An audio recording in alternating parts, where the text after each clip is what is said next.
Ekintzailetza gizarte ekonomian. Privatizazioen amaiera, xi. Mendearekin batera, enpresa sektore publikoaren privatizazio masiboen amaiera iritsi zen mundu osoan.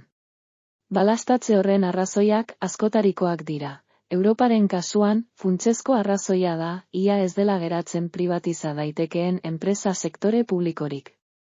Sektore horren ustuketa erabatekoa izan da gure kontinentean. Ez da erraza diru sarrera publikoentzat, edo inbertitzaile pribatuek inbertsioen errentagarritasun eremu berriak eskuratzeko interesgarriak izan daitezkeen dimentsio esanguratsu baten privatizazio aukerak antzematea. Txinaren kasuan, mende hasierak gogoeta aldi baten hasiera ere ekarri zuen, neurri handi batean aurreko 2 hamarkadetako privatizazio masiboaren prozesu luzea behar bezala digeritzeko. Europa erdialdeko eta ekialdeko antzinako herrialde sozialistetan, dakigunez, dinamikak askotarikoak izan ziren. Europar Batasunarengan hurbildu ziren herrialdeak mendebaldeko Europaren privatizazio masiboaren prozesura ere egokitu ziren. Bielorrusiak sektore publikoaren funtsezko pisua mantendu zuen bere ekonomian, egilearen eta erabilitako irizpidearen arabera, 60 eta 80 artekoak baitira. Interes berezia du Errusiaren kasuak. Errusian, mende hasierarekin batera, privatizazio prozesu masiboak Errusiako ekonomia eta gizartera eraman zuen egoera kaotikoa egiaztatu zen.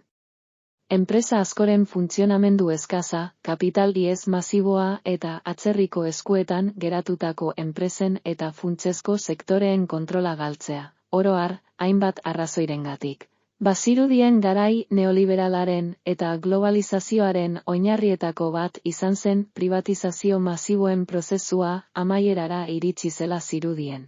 Gerra hotza amaitu zenetik hamarkada bat igaro ondoren. Mendebaldeko oligarkia korporatiboak bere presentzia eta botere globala maximizatzeko zituen helburuak beteta zeudela.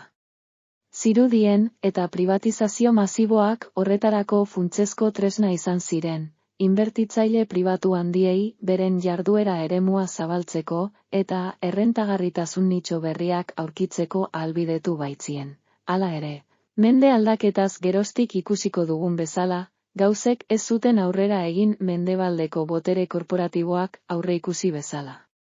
Xi mendea ezustekoen kutxa bihurtu da haientzat, eta enpresa sektore publikoaren eta sektore pribatuaren arteko harremana izan da, hain zuzen ere, horrelako ezusteko deigarrienak izan diren eremuetako bat, ekaizenterren proiektua da honakoa. Eskerrik asko zure arretagatik.